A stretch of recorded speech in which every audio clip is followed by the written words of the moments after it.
It's time for RealAg Radio on Rural Radio Channel 147 on Sirius XM.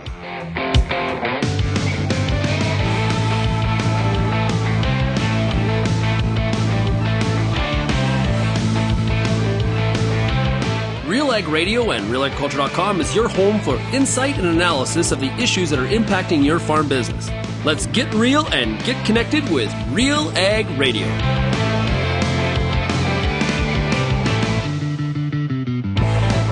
Hello and welcome to this June 27th edition of RealAg Radio. I am your host for the day, Lyndsey Smith, and I am absolutely thrilled to be here. Big thanks to Sean for handing over the Tuesday show to me. Okay, if we've ever met, you probably know that, frankly, I'm interested in just about anything if it has to do with agriculture. Plants, soil, animals, weather, it doesn't matter. I'm interested. And so today's show sort of covers the breadth of that, in that I promise I'm going to try and do just a bit of news at the end, because there's some important things that are happening and some cool stuff that's going on. But also for today's show, I've got three guests. I've got Lauren Martin. She's the chair of the Do More Agriculture Foundation. She is going to share all about AgTalk, what this new platform is that Do More Ag has launched, a peer-to-peer sharing platform. So super cool. Dr. Christine Noronha from Agriculture and Agri-Food Canada, based on PEI, is going to join me to talk about Wireworm and what we have learned about Wireworm. And she's done some really fascinating research. It's super cool. And then, because frankly, the rising cost of everything is at the forefront of just about everybody's minds these days, I did touch base with Melanie Morrison. She's with Better Cart Analytics and also a professor at the University of Saskatchewan. And I wanted to know about what we are actually tracking. How do we know how much groceries have gone up by? Is there third-party sort of verification of some of this stuff? And frankly, Melanie's company, Better Cart, is doing a lot of that stuff. So super cool. Glad you could join us. We're going to ask all sorts of questions about what gets tracked, why it matters, who might use it, and if consumers can use that as well. So, as I promised as well, a little bit of news at the end of the show, so stick around all the way through to the end. And yeah, I appreciate you joining me today. Of course, if you've got any feedback, you can follow us across social media at RealAgriculture. Get in touch. That way, you can zip me an email, lsmith@realagriculture.com, or you can call that RealAg feedback line, 1-855-776-6147. You can let us know if you've got feedback on the show, questions, story ideas, all those sorts of good things. So without further ado, we are going to take a quick break, and then I will be back with my discussion with Dr. Christine Noronha of Agriculture and Agri-Food Canada right after this. This year might bankrupt us. If I lose the farm, I'm letting down generations of my family. Why am I the only one who can't handle it? Maybe the farm would be better off without me. Hello? Hey, I was just thinking about you and thought I'd say hi. I know it's been a hard season, and I wanted to see how you're holding up. We might feel alone, but we're all in this together. Visit domore.ag for mental health supports tailored for the agriculture community. How's your seed quality? What should you treat with? What about herbicide carryover and environmental concerns? Spring is here, and you've got a lot of things to think about in regards to your pulse crop. The Pulse School on Real Agriculture has information and advice for all these questions and more to help you navigate this season.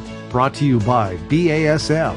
Pulse School episodes are available at pulseschool.com, realagriculture.com, or as a podcast on your favorite streaming service. Download the latest episode today. Infuse some energy into your next corporate event, customer meeting, or conference with RealAg Radio, Canada's national agriculture radio show. Create a unique experience at your next event with host Sean Haney, broadcasting RealAg Radio live on Sirius XM, featuring exciting guests, captivating interviews, and the latest news from the agriculture community. Contact advertising at realagriculture.com or call 587-787-1795 to book your on location with RealAg Radio today.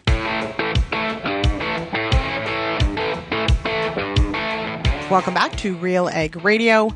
I'm Lyndsey Smith, and joining me now is Dr. Christine Noronha. She's an entomologist with Agriculture and Agri-Food Canada based at Charlottetown, PEI. Christine, welcome here.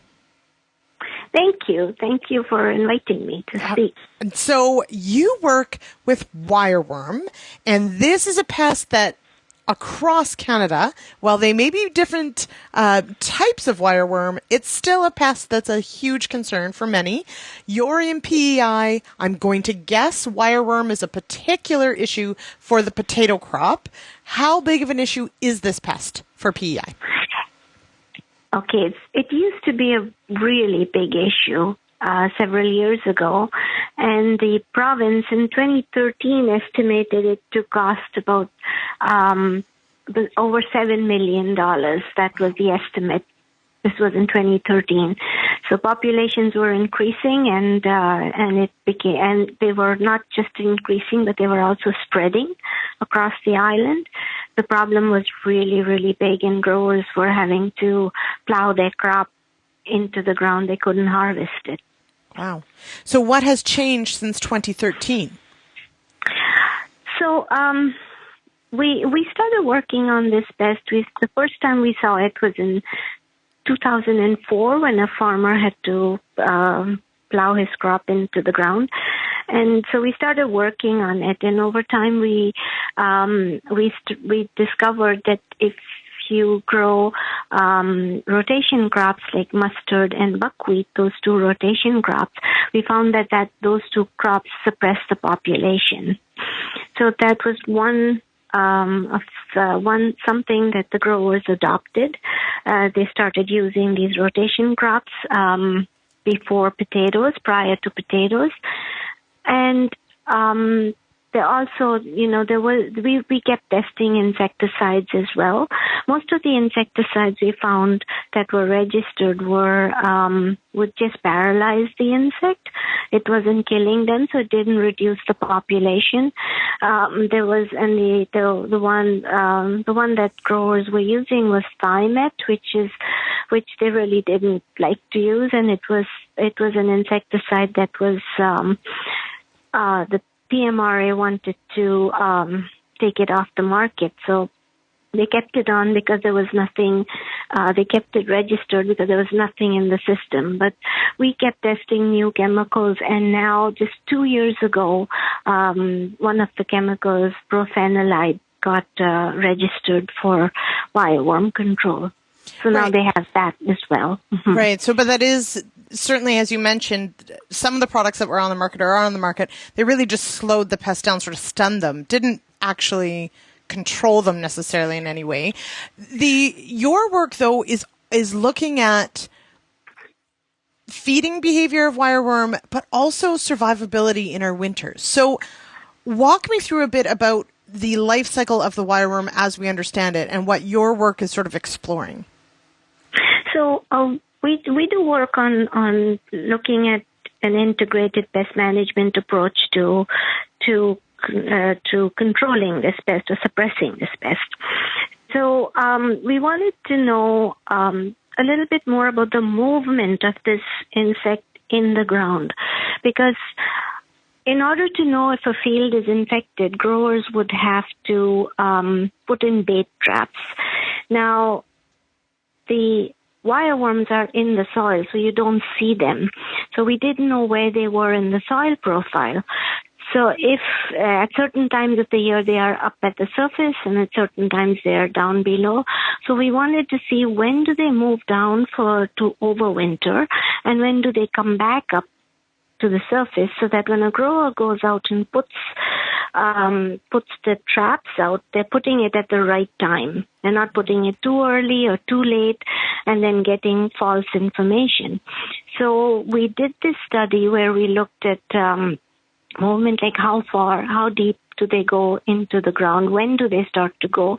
So we put these tubes in the ground and we released wireworms in them. And then every month from October to June, we started pulling the tubes out and we started to look at every 2 centimeters where they were in the soil profile.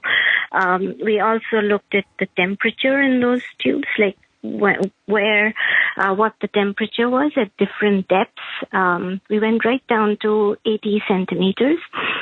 So it was pretty deep that we went, and we found that in November, by mid-November, most of them have gone down, further down, like they're anywhere between 60 to 80 centimeters. Wow. And sometimes even around 40 to 80 centimeters. They're in that zone. And anyway, so we looked at that, and we looked at the temperature as well. So we found, that as the soil starts to freeze, that's when they start moving down. So they stay just below the frozen soil, just below that. And if it freezes a little bit more, they'll go down to deeper.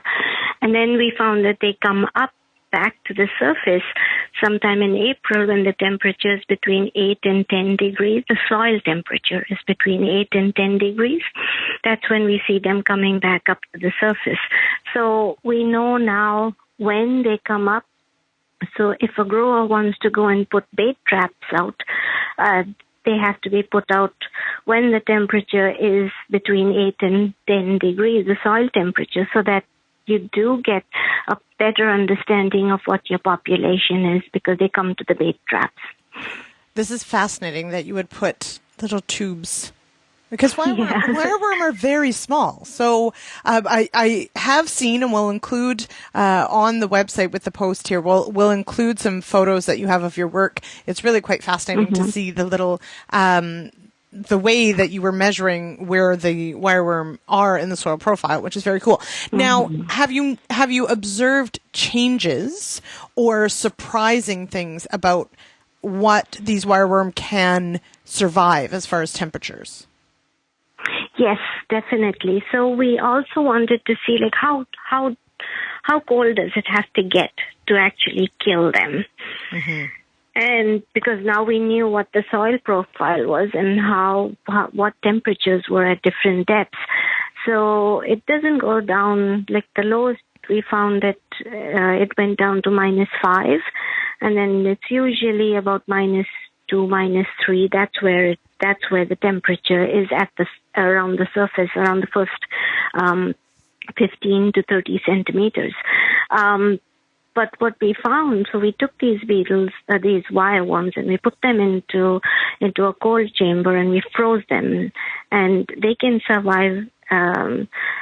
They can survive up to -7 degrees, and they can even survive. Like some of them even survive -13 and -20, but the majority, it's like -7 is their limit. So. And it never reaches that point for long enough time period for them to actually kill them. Right. So the worms themselves can move out of the way, right? As you mentioned, they move within the soil profile, so they can simply just keep burrowing lower to stay warm, and thus cold temperatures don't really have an impact necessarily, or maybe the impact we would like of. Yes. Correct. Yes. Correct. Yeah. Exactly. Okay. So they'll just keep going down. They're smart. Yeah, they are. They keep going down, and they keep staying at temperatures that are just above freezing or just, at zero. So they'll stay there. And it's very interesting, because when they stay at those temperatures, at just below freezing temperatures, their metabolism slows down. So they're not using as much of the reserve food that they have to survive the winter. So that's why they stay at that level, because if the temperature goes up too high, the metabolism starts to increase as well. So they're using up all their reserves, or their fat reserves that they have for the winter. So they stay just below that freezing line, so that they can keep their metabolism lower, and they can survive the winter, and they're not using up their reserves. So now you did mention that you're working on, looking at this from an integrated pest management approach. So understanding obviously the life cycle of the pest, the feeding of the pest, and using things like, as you mentioned, a fumigant crop or a crop in rotation such as buckwheat or mustard that has a really significant impact on these populations, which is really neat. How does that look like as far as researchers working together? How do you do you do a lot of the integrated research, or are you working with other researchers to put all these pieces together? We work as in teams, so we work as a team, and we do this research. Different people. I do the entomology part, so I'll do if there's a need for a chemist to come in. Like we did work on buckwheat to figure out why is it affecting wireworms. So we got a chemist to come into our group. So we had a project which included the chemists. We also included pathologists in our group on our team, because we wanted to see what is this. Are these crops actually affecting disease organisms in the soil? So we wanted to see those, and then we also included people like to do the soils to see, are these crops taking away organic matter from the soil, or are they actually putting organic matter into the soil? Are they good for the soil or bad for the soil? That kind of thing, and how to work the soil to see, and not work the soil, but how to cut the crop. If you're incorporating it, does it put more organic matter into the soil? So we work with many different teams that we get involved with these projects, because we want to, when we want to give a grower a recommendation, you have to look at the whole picture, right? It's not just one thing that a crop affects; it affects other things as well. So we also looked at. We had a water scientist who was looking at runoff and nitrate leaching and that kind of thing. Like if you grow these crops, because you have to fertilize these crops too. So is it like when you plow it into the soil as a green manure? Is that good or bad? Those kind of aspects. So we look at the whole picture, and that's what we do. A joint project with many different people involved with it. And finally, then, in looking at, PEI, of course, we, in agriculture, and I think more broadly, we think potatoes when we think PEI, for good reason. And certainly your team and those working on this are making progress on, managing this pests. Are you hopeful that you've got a handle on this pest, or is there still more work to do? There's always work to be done on this pest, but we sort of have a handle on it here. It had gotten really, really bad here, where it had spread right across the island, and growers were losing their crops or getting docked for their crop. They were not getting as much money for their crop because it had holes in them. Nobody wanted to buy those potatoes with holes. But now, since they started using these rotation crops, because at that time they didn't have the brofenolide, but they started using these crops, and these crops gave them not only a benefit with wireworms, but it also controlled diseases, and it also put organic matter into the soil, and there were a lot of other benefits to growing these crops. So the growers started growing them, and the yield too, it actually boosted the potato yield. So they were quite happy about that, and they started using it. And by using it continuously for a while now, we have found, we do a survey across the island every 3 years, and we found that, the populations have gone down, and growers have actually, the growers just tell me now that they don't complain that there's a wireworm problem. They just say that, we now need to maintain the population at a low level, but it's not overboard that they're losing their crop. Absolutely. All right. This is fascinating stuff, Christine. Thank you so much for joining me today. I really appreciate it. You're very welcome. Very welcome. All right, and shifting gears now, we're going to take a quick break, and I will be back with Lauren Martin. She's chair of the Do More Agriculture Foundation, and they've got an exciting new platform to discuss right after this.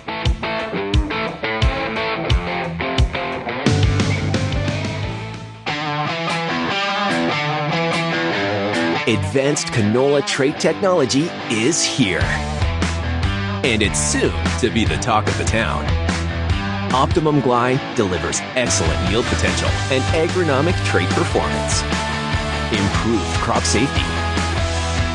Enhanced weed control. and a wider window of application. You're going to want to see this. Learn more at OptimumGlide.ca. As you head out into the field this season, the Corn School's got you covered. Everything from tillage discussions, weed control info, field trial results, yield strategies, and more. The Corn School on RealAgriculture.com has the information and advice you need to help you succeed. Brought to you by Pride Seeds and BASF. Corn School episodes are available at cornschool.com, from RealAgriculture.com, or as a podcast from your favorite streaming service. Download the latest episode today. Hi, I'm Bernard Tobin, host of the Soybean School on RealAgriculture.com. Throughout the year, on the Soybean School, we'll bring you timely agronomic video content from planting to harvest, from the latest agronomic research to the latest in production technology. Check out our massive video library on YouTube, RealAgriculture.com, or download the audio podcast versions wherever you get your podcasts. The Soybean School is brought to you by Pride Seeds, BASF, and Syngenta Canada.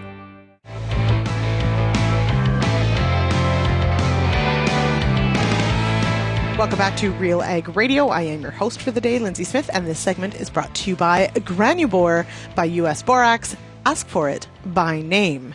All right, joining me now on the line is the chair of the Do More Agriculture Foundation, Lauren Martin. How are you, Lauren? I'm great. How are you today, Lindsay? I am doing well. We are actually almost neighbors, truth be told, yes. And we have been dealing with a lot of smoke covers. So today is a little nicer out, and I'm thankful for the clearer air.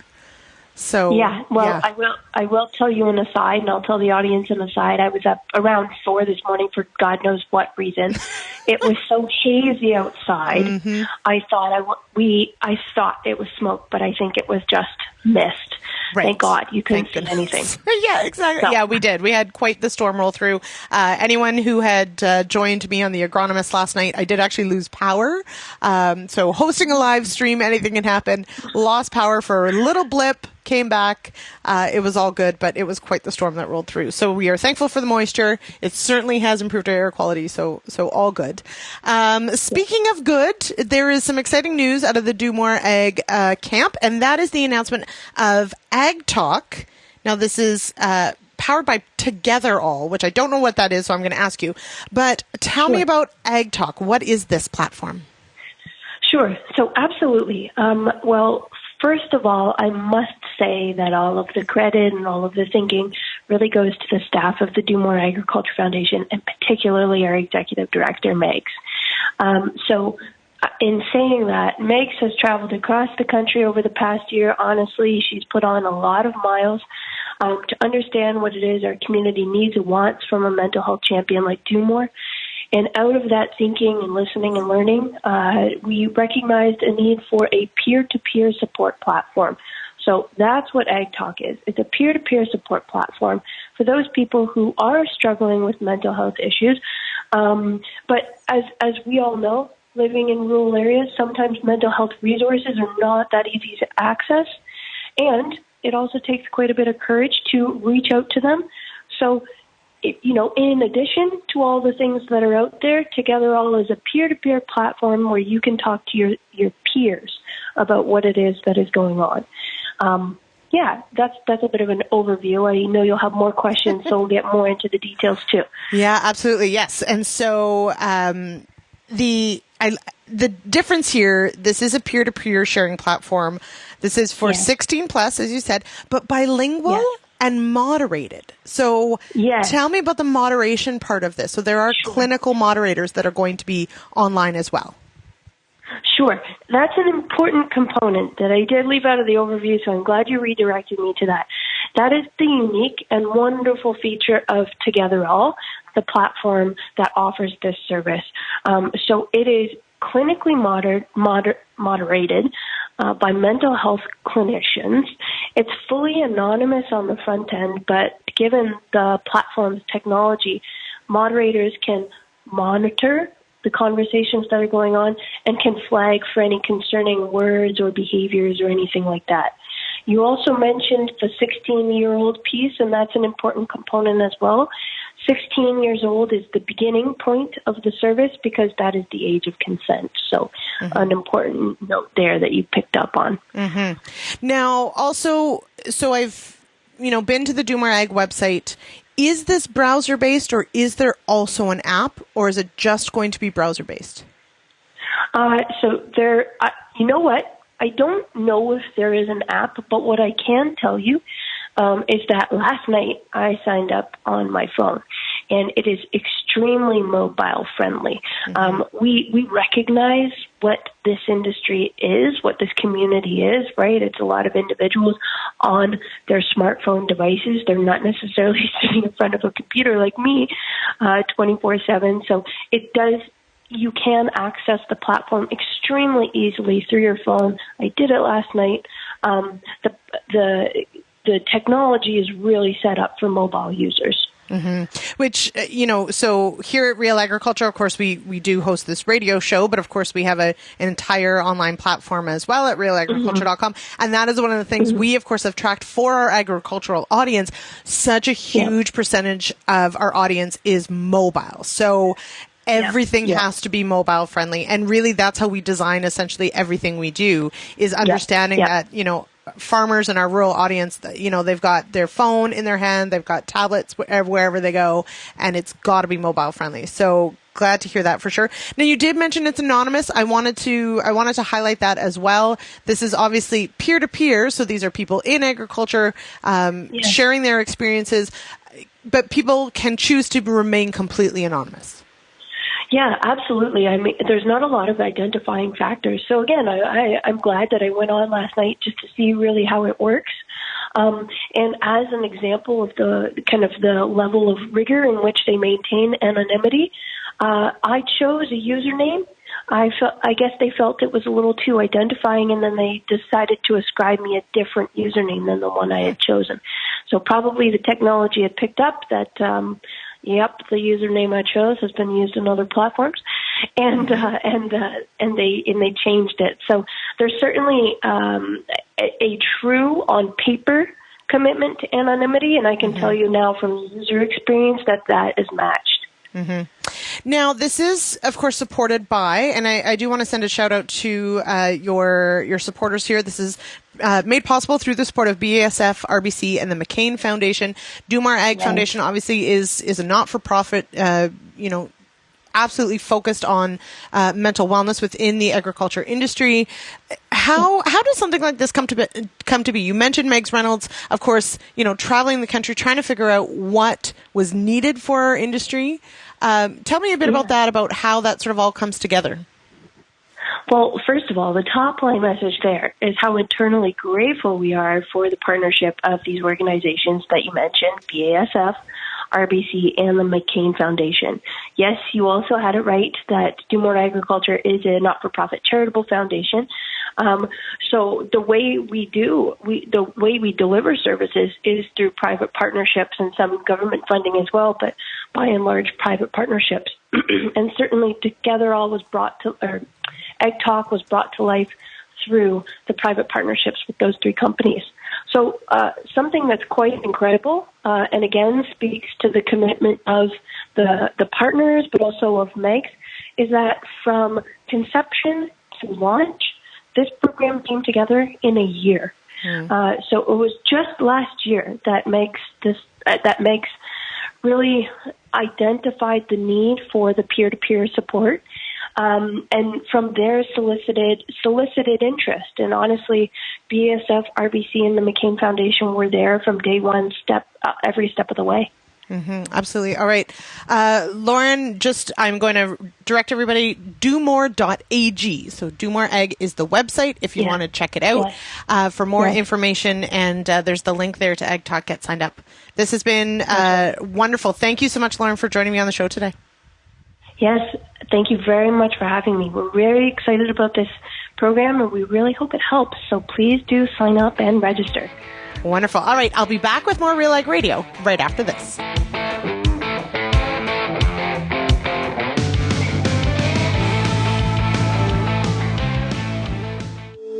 If you're involved in the agriculture industry, it's important to stay informed on all the latest issues affecting your business. At RealAgriculture.com, we offer fast, reliable news, information, and insights to help you keep on top of all of the latest in Canadian agriculture. Visit RealAgriculture.com and sign up for our free daily newsletter covering everything from news, agronomy, animal agriculture, and much more. Visit RealAgriculture.com/subscribe today.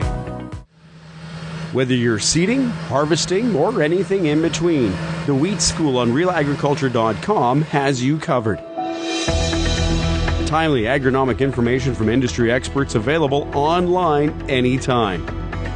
Give your wheat crop a good start and a great finish with the Wheat School on RealAgriculture.com. Brought to you by C&M Seeds, Syngenta Canada, and the Alberta Wheat and Barley Commission.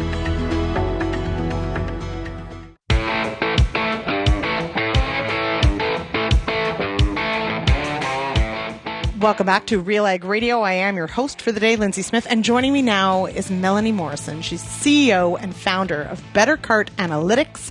Welcome here, Melanie. Thank you so much, Lindsay. It's great to be on the show today. Okay, so this is super neat. I am so glad that we get to have this conversation. And we are going to talk about the rising cost of food, the rising, challenge of food affordability, and the role the data plays in that. So let's start off with, what is Better Cart Analytics? Sure, that's a great question. Better Cart Analytics is part of responsible really for building and providing information around food pricing. Food prices at the grocery stores, e-commerce, online data as well, for retailers across the country. So what we're doing is we are taking a look at the grocery prices for all of the grocery products that would line retailers' shelves, and accumulating a large amount of data on these food prices and how they change over time, some of them daily, some of them weekly, but certainly being able to track the trends and real-time and historical records of these grocery products.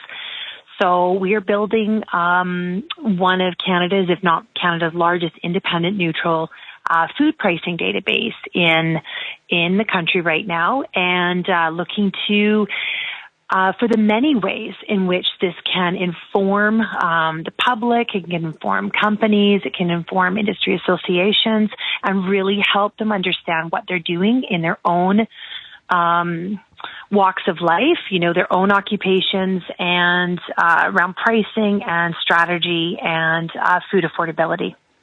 So, and this is, of course, one of these topics that has very rapidly come to the forefront. I mean, through the pandemic, it was supply chain. We suddenly learned that we had very just-in-time supply chains, even for things that, we consider maybe Canadian or those sorts of things. We have very complicated supply chains we learned about. And then, of course, now in the last while, we've seen inflation, and particularly food inflation, really ramp up. So in collecting this data, do you have a chance to sit there and sort of map some of this out? Like how incredible has, say, the last 12 to 18 months been? Well, it's been a phenomenal experience to watch the data increase, the pricing increase, across retailers. And though many consumers might be hearing about the extra efforts that grocers are going to create food affordability right now, we know that prices just continually are rising. And so this has placed so many people in jeopardy, and this is something to watch. This is something to look at how products have gone up, dollars worth, a few dollars a product, and I'm not sure if this is ever going to decrease. So it's the new, in brackets, horrifying normal here of just food food price increases and what that has done then to people that were on the brink of food insecurity, but now are definitely food insecure, and everybody shifting down a notch or two on the food security, the line here. So it's been very troubling to see, and also just package sizes changing too, right? So less food, less product for the same, if not more prices, higher prices. So that's something as well that, we as Canadians don't know a lot about. But that's something through our data that we can definitely tap into and take a look at and surface. So I'm glad. I mean, we are talking about several different sort of angles here to the same information being used by different people, right? So from perhaps the demographic point, or from food scarcity or food insecurity, but also is this data available potentially to, someone who wants to bring a product to market and wants to figure out, what the prices are? Could governments or policymakers be using this information? Yes, those are great questions, Lindsay. So you're absolutely right. So a food and beverage company, for instance, could contact us and say, hey, look, we're interested in putting this new product on retail shelves, and we'd like to know who will be sitting beside, where our product will be stationed in the grocery store and who will be to the left or right of us. So it's critical right now, as pricing is the number one, driver of consumer purchasing behavior, that companies get their pricing strategies right in the eyes of consumers. And so people can't be listing their products at $8.99 when their neighbors on the left and right of them and the retail shelves are at $4.99 or $5.99. It's just not going to fly anymore. So companies have to be really, really attuned to what their bandwidth is, consumers' bandwidth is for price acceptability and the price image that these companies want to create in the eyes of consumers. And when consumers say no, they say no. Or if they're going to switch they're going to switch retailers. If they're going to switch company brands, brand loyalty is not as strong anymore. It is for those that may have more economic means, to stay loyal. But for many people, it's just, where is the best price for the best value, for the best, the most product I can get. And so certainly food and beverage companies can use this, but governments can also take a look at this data and say, hey, look, we can use it to guide some strategy or policy making, and we can get some insight from it. So we are always interested in talking to food sector stakeholders, and that runs right from the farm gate, the farm to label there, and through to consumers, right on through. So we're happy to help in any way that we can provide insights and support in terms of data that heretofore has not been readily available to Canadians. Right. And, I sort of, as someone in agriculture, and there's a reason we call it agriculture and agri-food, right? In that, we have primary production and certain sectors climb the value chain. Other sectors, it's less common. And so there is this sort of, there is a separate sector, the food and beverage, the processing industry, and our participation is sort of sometimes a lot, sometimes not very, right? And then, so it does sort of feel like there's this huge gap between production and then what ends up on grocery store shelves. And it was, of course, recently that's really come into the spotlight with, a grocery code of conduct and discussions about greedflation and food inflation, all these sorts of different things. So coming at it from the perspective of, and like you mentioned, perhaps brand loyalty is slipping, or perhaps people are changing stores entirely. And we here on Real Agriculture did an informal poll just a few weeks ago, and shopping the flyers was definitely one of the strategies that people were using, but definitely, perhaps choosing a higher value store more often was also a big change. So do you, in this, you're obviously tracking a lot of things. Are you tracking the changes in the behavior of consumers? For our site, no, we're not. So we are not doing that. at the moment. This is something that we'll probably do when we are bringing en masse our consumer side. We've pulled the consumer side under our wing a little bit here, and we're working with companies predominantly on the B2B side. But we are very keen. This is how we got our start, was to support consumers. And so, definitely to understand their behavior more. So what we would do is we would put our data and what we're learning about pricing and strategy and trends along those lines in relation to other sources of information that are more consumer focused in their behavior there. Mm-hmm. Yeah. Now, and so just before we started this interview, you did relate that, part of bringing better card analytics to light came from a place of understanding inequity and inequality. And so relate to me somewhat on the importance on the food insecurity side, because this is, I think, one that many of us maybe have sort of thought isn't that big of a deal. But as you mentioned, the incredible rise in costs has moved quite a few people into an food insecure space. So how do these things sort of match up with something like Better Cart? Yeah. So, I mean, when we started, this was the idea, was to zero in, because this is something that I had noticed. I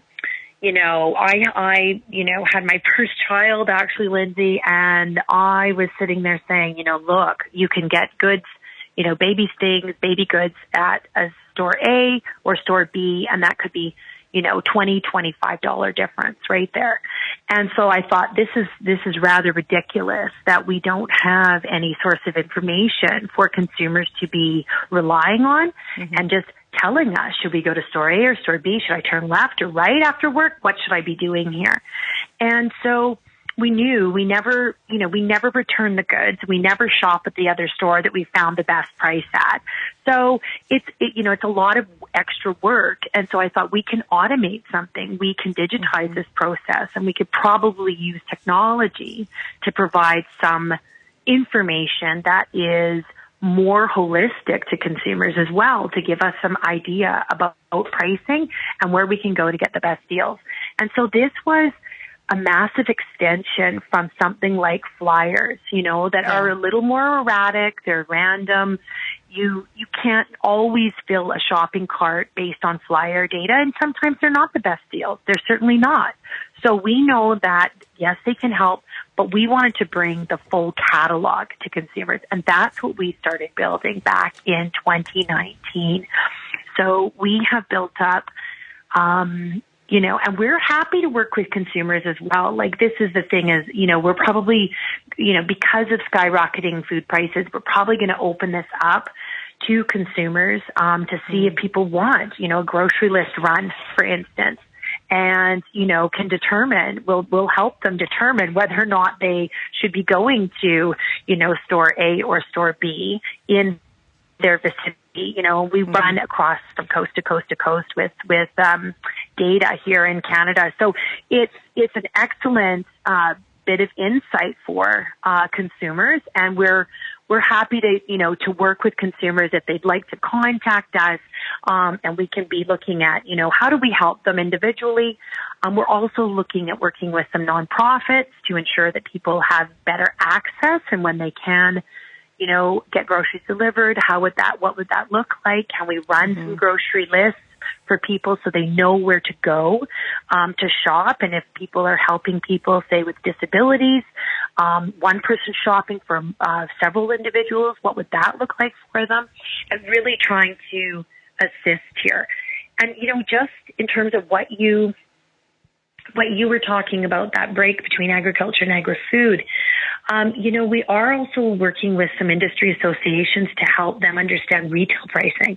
So this has been a bit of an opening up for us in terms of how can our data be useful for producers, for ranchers here. So how do we inform them about what the end point, if they're the one bookend, we're the other bookend about retail pricing, and how do we start building transparency throughout the pricing supply chain so we have more resilient food supplies.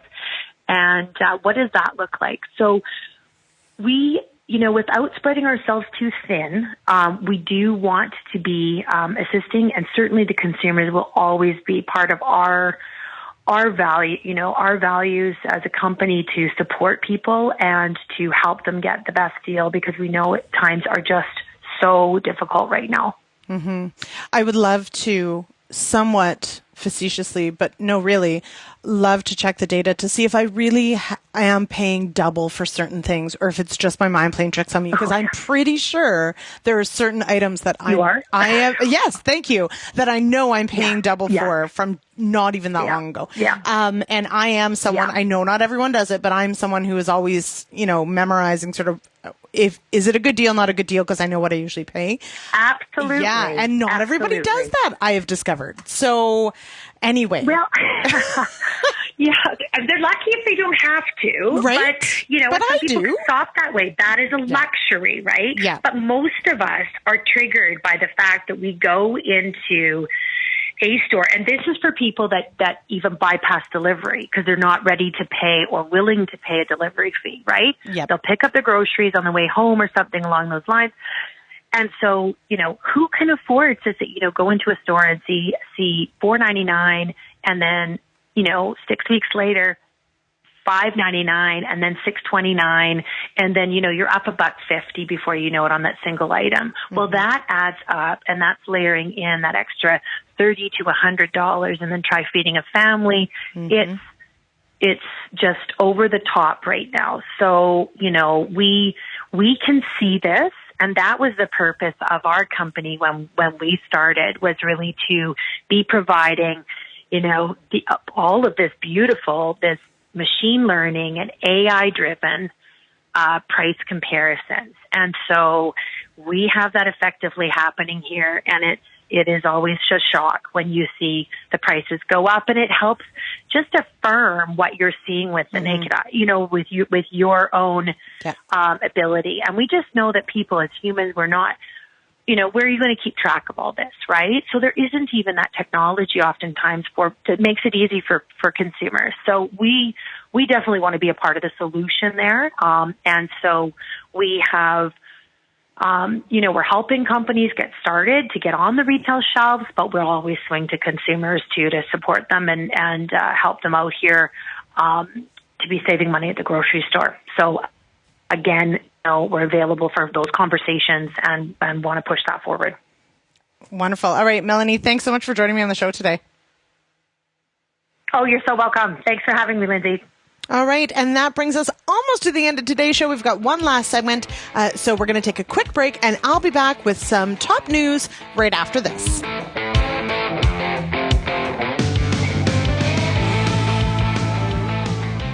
Peter Johnson at WheatPete, RealAgriculture.com. I'm the host of The Word, and I love doing The Word. I love the questions. I love the challenges. I love having to apply agronomics to all over the globe and areas outside of my normal jurisdiction.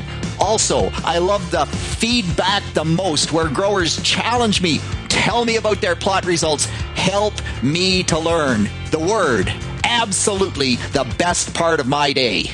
Canola is more than just a pretty face in the prairie landscape. It's a big business, both here and around the world, that requires you to be informed and up to date on everything it takes to grow a successful crop. The Canola School on RealAgriculture.com has an expert library of video resources covering markets, agronomy, and more to help you grow a healthy and profitable canola crop. Visit canolaschool.com today. Brought to you by BASF Canada and Invigor Hybrid Canola.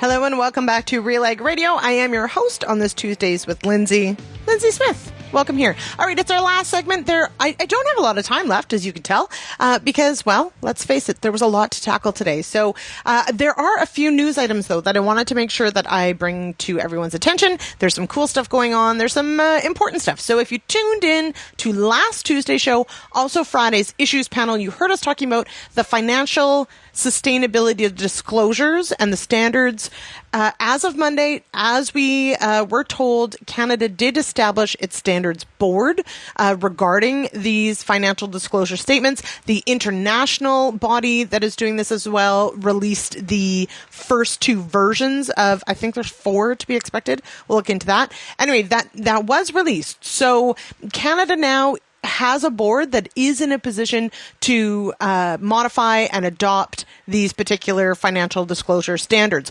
Why does that matter, you ask? Well, if you missed those shows, this is actually very important because businesses like, let's say, banks are Canada's banks have made the commitment to essentially start to account for monies being paid for different things that result in emissions. And this is apparently a way to decrease greenwashing or so-called, where companies or investors are saying that they offer these sorts of decreases in emissions, whatever, and there has to be an accounting for it. And so that's where these standards sort of come from. The problem is that some of these standards, especially because they're coming from the international body, are very much focused potentially on water scarce areas, which Western Canada falls into based on whatever it is that they're using.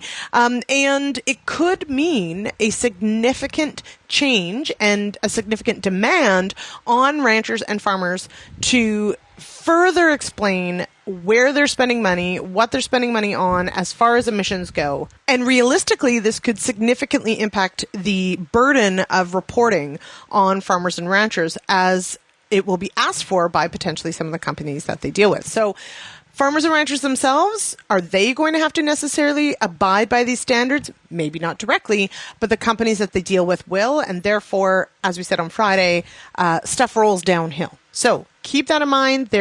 We do have Dr. Tammy Nemeth's interview from last week is on RealAgriculture.com if you want to go listen to that. And I've got the news post there as well. On the logistics front, because of course this is always very interesting, we've got a commitment by Richardson International, who plans to upgrade 8 elevators in Western Canada to make way for the longer trains under the Canadian Pacific Kansas City rail line.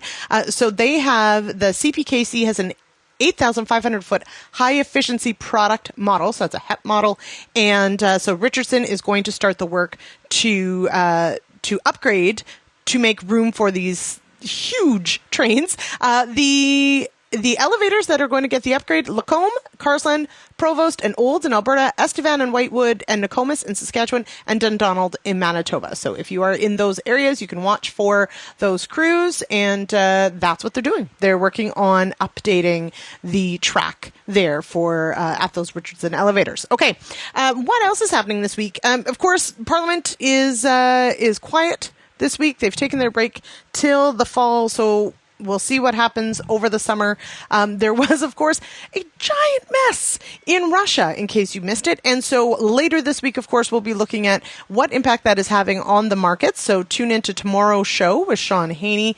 He'll have some of that breakdown for you. And, of course, we'll be discussing on the issues panel on Friday as well. All right. That just about does it for me for today's show. Just those few items I wanted to touch base on. I will, of course, be back for the issues panel on Friday and next Tuesday as well. I wanted to send a huge thank you to everyone who joined me on the show today, to Melanie, to Christine, to Lauren. I really do appreciate all the time that everyone offers up here to host the show. It is really interesting. I love getting to do this, and I really appreciate your feedback as well. So if you can send me an email, if you'd like, lsmith@realagriculture.com, or you can follow us across social media at RealAgriculture. You can, of course, call that RealAg feedback line, 1-855-776-6147. You can let us know if you've got a story idea, feedback on the show, questions, follow-up, all those sorts of good things. Alrighty, we'll talk to you all on Friday. Have a great week, everyone.